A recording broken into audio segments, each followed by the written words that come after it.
Welcome, everybody, and thank you for joining us for another episode of Sales Pipeline Radio. Appreciate those of you who are listening on demand. Hopefully, some of you have checked us out for our live episodes. We are recording live every Thursday at 11:30 Pacific, 2:30 Eastern. This is a very special on-demand episode of Sales Pipeline Radio that you're likely finding through our podcast feed at iTunes Store or the Google Play Store, so thank you very much for that. Or potentially from the on-demand library of all past, present, and future episodes at salespipelineradio.com. Very, very excited to have with us here today Byron Matthews. He's the president and CEO of the Miller Heiman Group and also the author of the new book, Sales Enablement, a master framework to engage, equip, and empower a world-class sales force. So, Byron, thanks again so much for joining us today.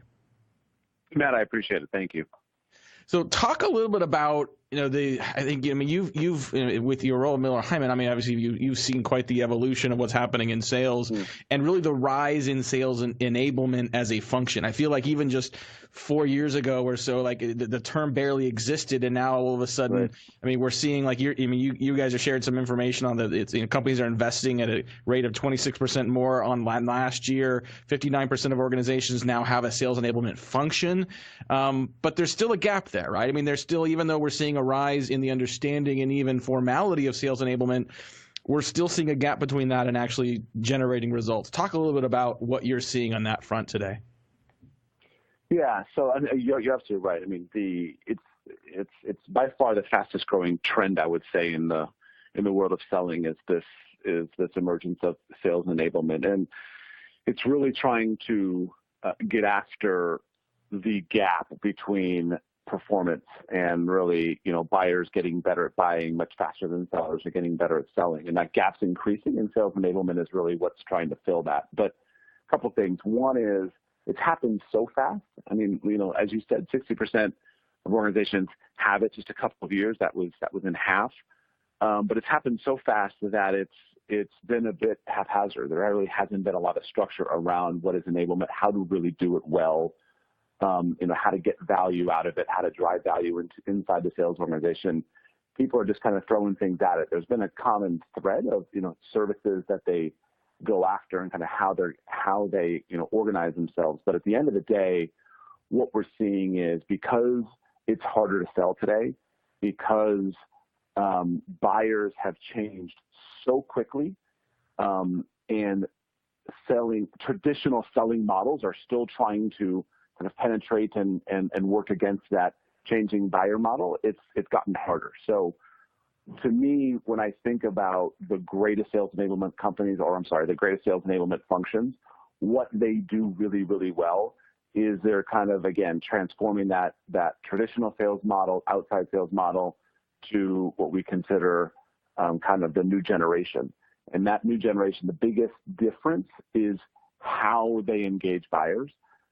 It's not just about asking questions. It's not just about understanding the needs, albeit that is incredibly important still, but it's about how do you really inspire that buyer? How do you truly add value? How do you really educate them? How do you honestly take control of the buying process? And that requires a level of sophistication from a seller that really enablement is trying to drive. And so the ones that really, are getting it right, they're going after it through content. How do you turn a seller into a content marketer? How do you give them, and equip them with data and analytics and insights, real time, specific to a customer example? Again, the enablement functions that truly understand how to do that with speed are the ones that are being successful. Yeah, I agree with that. We're talking today on Sales Pipeline Radio with Byron Matthews, the president, CEO of Miller Heiman. And, you've been with Miller Heiman now for about 5 years, and you were in an operational sales leadership role before that. Talk a little bit about how quickly this has evolved. Even if we didn't call it sales enablement, I imagine some of these functions existed before. And for companies that might not be on maybe the early adopter leading edge of adopting sales enablement, what are some signs from the past, from your past, or signs that companies should be looking for internally that should tell them that they need to step up and think about really adopting a formal sales enablement function? Well, actually, you brought up a good point. In lieu of having sales enablement, it doesn't mean that these things don't still happen. They just happen in silos. So if you think about the core of sales enablement, providing content or or technology, sales enablement tools, or training services or coaching services. Well, without sales enablement, what was happening before? Well, HR would jump in and they would help, and that would be, the customer, or you would have marketing coming in helping with the content, or IT would come in. So it was these kind of point solutions essentially, and it really wasn't. What sales enablement does is it provides that strategic lens around everything, organizes everything, and it directly links it to a plan to better drive additional performance in a sales organization. For me, it was my time at Mercer. I mean, I was head of sales at Mercer. We were driving a large transformation program, and it meant more than one thing. We weren't just putting in, at the time I got exposed to Heiman, frankly, we weren't just putting in a methodology for 6,000 people. We weren't just changing some roles or looking at compensation or putting in a new whole coaching program. We actually had to do it together, thoughtfully. They all connected to each other. They're all independent, they all had dependencies in terms of when you did one, how it impacted the other. And at that time, I was thinking, wow, this idea of bringing these things together was hard. It was actually more difficult because we had the function areas like HR and marketing. Those are just kind of driving forward, and it was something that I remember thinking, we had to put dedicated people around this to make sure to work on behalf of sales to make sure that it was all orchestrated correctly. But I'll tell you, the results were profound. I mean, for me as a sales leader, this is why I'm in the job today, and this is why Heiman's made all the investments that it's made. It was the game changer. I mean, we did all of this right on the heels, right before the economy crashed in 08. And literally our strategy in 09 and 010 was, let's just outsell everybody. We just did this large program. We just rolled all this out. We're ready. And, we punched above our weight, and we literally grew sales in 09 and grew sales in 10 when our competitors were, minus double digits. And it's because all of this stuff came together at the right time. So that's why I believe in it so much. And that's when I came on board at Heiman. This is why we've made all the investments to kind of reinvent ourselves, much beyond a training company. It's something that we believe deeply in terms of, the broad needs of sales organizations today.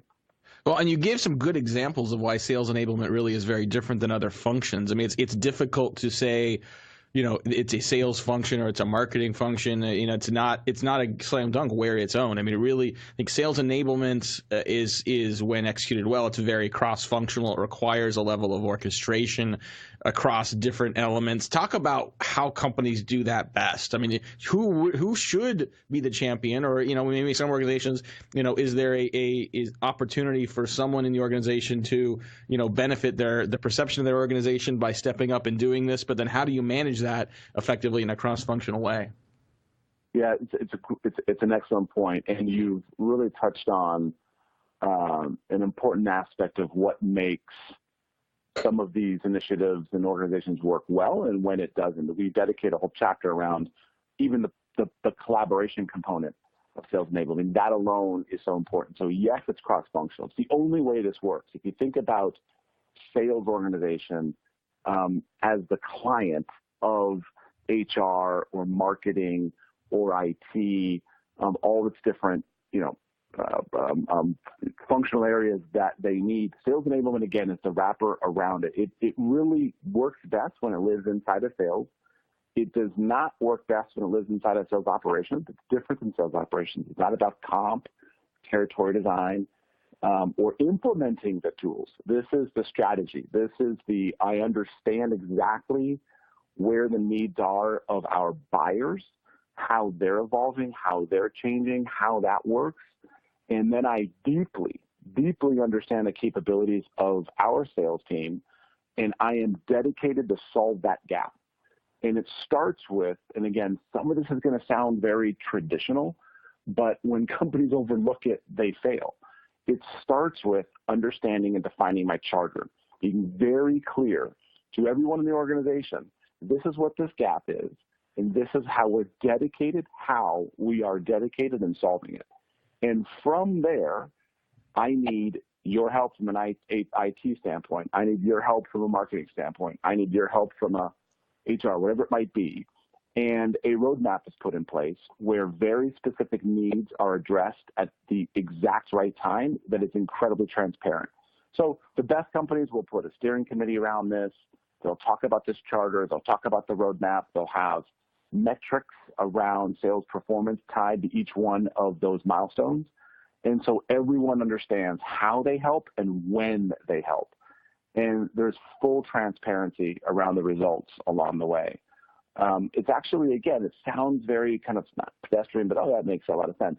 But actually really hard to do. And it takes a lot of executive sponsorship to buy into this, to carve out the time, to make sure that there's room to operate the discipline required to actually pull something like that off.